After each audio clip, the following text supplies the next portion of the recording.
All my family flew 15 states over, from New Jersey to California, to attend my sister's unborn twins' gender reveal party.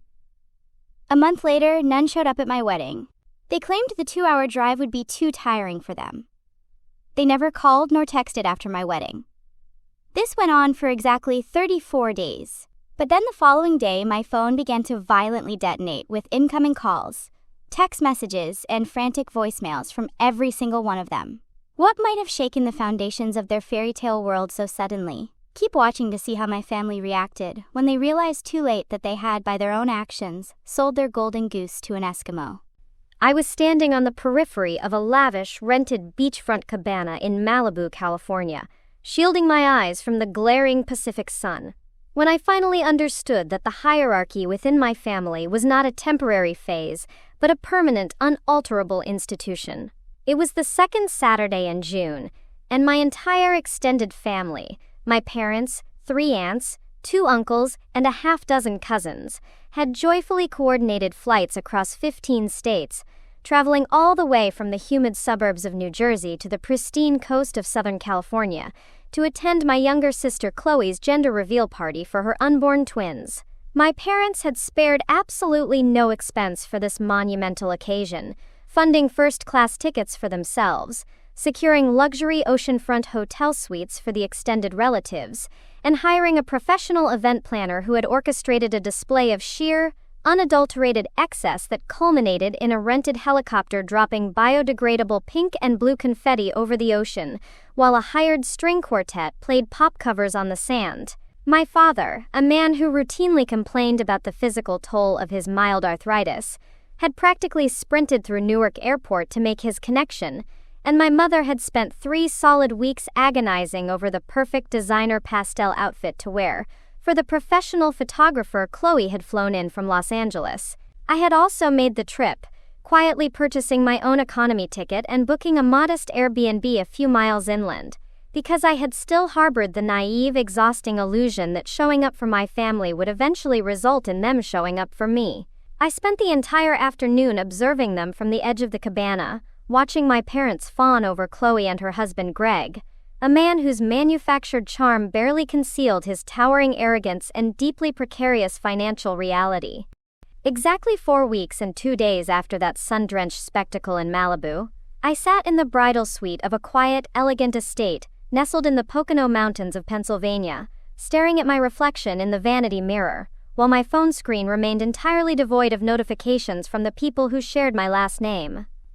It was my wedding day. The venue was exactly a 2-hour and 15-minute drive from my parents' house in New Jersey, a straight shot down the interstate through familiar, easy terrain, yet the 50 chairs carefully arranged on the left side of the aisle. The chairs designated for my family were completely and utterly empty. 3 days prior, my mother had called me, her voice dripping with that specific, practiced tone of superficial regret that people use when they have already absolved themselves of any guilt, to inform me that the drive was simply going to be too taxing for them. "Your father's back is just acting up terribly, sweetheart, and after all that exhausting travel to California last month, we are just entirely drained," she had said, entirely unbothered by the astronomical hypocrisy of her statement. When I quietly pointed out that they had willingly flown 3,000 miles across the country for a party announcing the gender of children who hadn't even been born yet, but were now claiming that a 2-hour drive to witness their eldest daughter get married was an insurmountable physical hardship, she sighed heavily into the receiver. "Please don't be difficult, Elena," she had reprimanded me, shifting the blame with the practiced ease of a career narcissist. "Chloe's pregnancy is high risk, and we needed to be there to support her. A wedding is just a party. We'll send a nice gift, but you really shouldn't be so selfish as to demand we put your father's health at risk for a 2-hour car ride." By the end of that day, my aunts and uncles had all conveniently formulated their own miraculously synchronized excuses. A sudden summer cold, a scheduling conflict with a golf tournament, a vague mention of car trouble, until it became glaringly obvious that a collective decision had been made that my wedding simply did not warrant their effort. They had always viewed me as the pragmatic, unremarkable sibling, the one who didn't demand attention, who didn't throw tantrums, and who consequently didn't require appeasement. When I introduced them to my fiancé David, a quiet, meticulously observant man who dressed entirely in unbranded earth tones and drove a 5-year-old sedan. They had collectively dismissed him as a mundane administrative worker who perfectly matched my supposedly mundane life. They asked him no questions, showed no interest in his background, and patronized him with the same condescending politeness they reserved for waiters and valet drivers. I never corrected their assumptions, nor did David, because we both understood that their lack of curiosity was a symptom of their own self-absorption.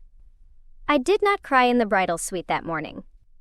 I did not throw my phone across the room, or succumb to the crushing weight of their rejection, because the grief had already been processed 1,000 times over during my childhood, and what was left in its wake was a profound, crystalline clarity. I realized that attempting to extract unconditional love from people who view affection as a currency to be spent exclusively on those who enhance their social standing is a fool's errand. I smoothed the lace of my bodice, picked up my bouquet of white ranunculus, and walked out of that room with the absolute certainty that the family I was born into had just voluntarily permanently severed the cord, completely unaware of the monumental miscalculation they had just made regarding the quiet man I was about to marry. The ceremony took place in the terraced gardens of the estate under a canopy of ancient willow trees, and as I walked down the aisle toward David, I consciously refused to let my gaze drift toward the 50 empty wooden chairs on the left side of the lawn, focusing entirely on the profound warmth in his eyes and the steadfast presence of the friends and mentors who had actually shown up to celebrate our life together. The wedding was incredibly beautiful, intimate, and profoundly peaceful, completely devoid of the chaotic, performative anxiety that usually accompanied any event involving my parents or my sister. What my family fundamentally failed to understand, entirely due to their own deliberate, arrogant ignorance, was that the quiet, unassuming man waiting for me at the altar was not the mid-level corporate drone they had smugly assumed him to be. David is the founder and principal managing partner of Horizon Ventures, one of the most aggressive and highly capitalized technology investment firms on the East Coast. He possesses a personal net worth that makes my parents' upper-middle-class suburban posturing look like child's play, and he wields a level of absolute, decisive authority in the corporate sector that men like my brother-in-law Greg spend their entire lives desperately trying to proximity themselves to. The magnificent private estate where we were currently getting married,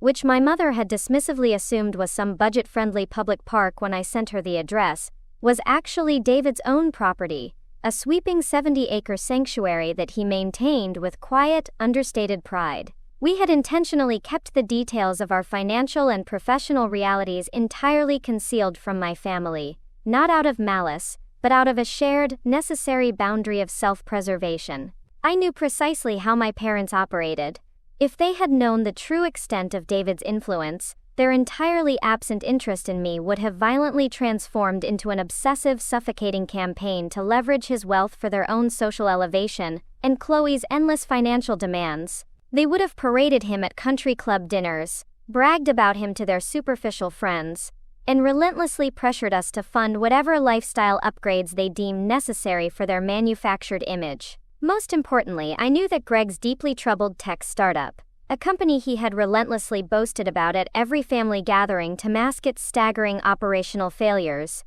was currently bleeding capital at an unsustainable rate and desperately seeking a Series B funding injection to avoid total bankruptcy. For the past 18 months, Greg had been obsessively trying to secure a pitch meeting with the elusive executive team at Horizon Ventures, constantly complaining to my parents about the impenetrable wall of gatekeepers preventing him from accessing the firm's legendary CEO, a man whose face was rarely photographed for industry publications, and who preferred to operate strictly behind the scenes. My family had spent hours at dining tables lamenting Greg's bad luck, completely oblivious to the fact that the man they were so desperately trying to reach was sitting quietly at the end of that very same table, eating a bread roll and listening to them insult his fiancée's career choices. As David slipped the platinum band onto my finger and the officiant pronounced us husband and wife, I felt a massive, invisible weight lift off my shoulders, the final severing of an emotional chain that had dragged behind me for 3 decades.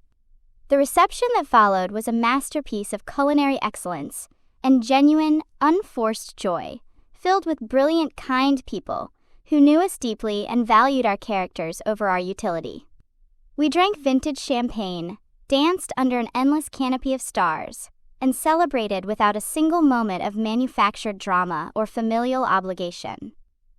Late in the evening, as the last of the guests were departing and the catering staff was quietly packing away the silver, David and I stood on the stone terrace overlooking the dark, tranquil expanse of the private lake, entirely enveloped in the quiet perfection of our new reality. He wrapped his arms around my shoulders, rested his chin on the top of my head, and asked me if I was okay with how the day had unfolded, given the glaring physical absence of the people who were supposed to love me the most. I leaned back into his embrace, looked at the meticulously manicured grounds of our home, and told him the absolute truth. Their absence was the greatest wedding gift they could have possibly given me, because it permanently eradicated any lingering guilt I might have felt for what was inevitably going to happen next. I had spent my entire life trying to contort myself into a shape that my parents might find acceptable, minimizing my own achievements to avoid overshadowing my sister, and enduring their casual cruelties in the desperate hope that biology would eventually mandate affection. By refusing to drive 2 hours to watch me marry the love of my life, simply because they couldn't be bothered to exert the effort for the overlooked child, they had finally, explicitly, shown me exactly where I stood in their ledger of priorities. They had drawn a permanent, uncrossable line in the sand, and I was entirely at peace with staying on my side of it forever, especially knowing that the collision course between their suffocating arrogance and David's absolute professional authority was now locked in, inescapable, and ticking down like a metronome toward a spectacular, unavoidable confrontation. Exactly 34 days after our wedding, the carefully constructed facade of my sister's perfect life and my parents' unearned superiority violently collided with the concrete reality of the business world, when Greg finally, miraculously, secured his desperate pitch meeting at Horizon Ventures. According to the completely detached clinical account David gave me later that evening, Greg had swaggered into the spectacular glass-walled boardroom on the 40th floor of the firm's Manhattan headquarters, wearing an aggressive bespoke suit, flanked by 2 nervous junior associates, entirely prepared to deliver the presentation that would supposedly save his sinking company from total financial ruin. He had spent the first 10 minutes confidently setting up his slides and attempting to charm the senior partners, completely oblivious to the fact that the quiet man sitting at the absolute head of the massive mahogany table, reviewing the financial disclosures with an expression of mild professional boredom, was the same man he had refused to make eye contact with at Thanksgiving for the past 3 years. When David finally closed the dossier, steepled his fingers, and looked up to address the room, the color drained from Greg's face with such terrifying speed that one of the partners instinctively reached for the water pitcher, assuming the man was experiencing a sudden cardiac event. David did not raise his voice,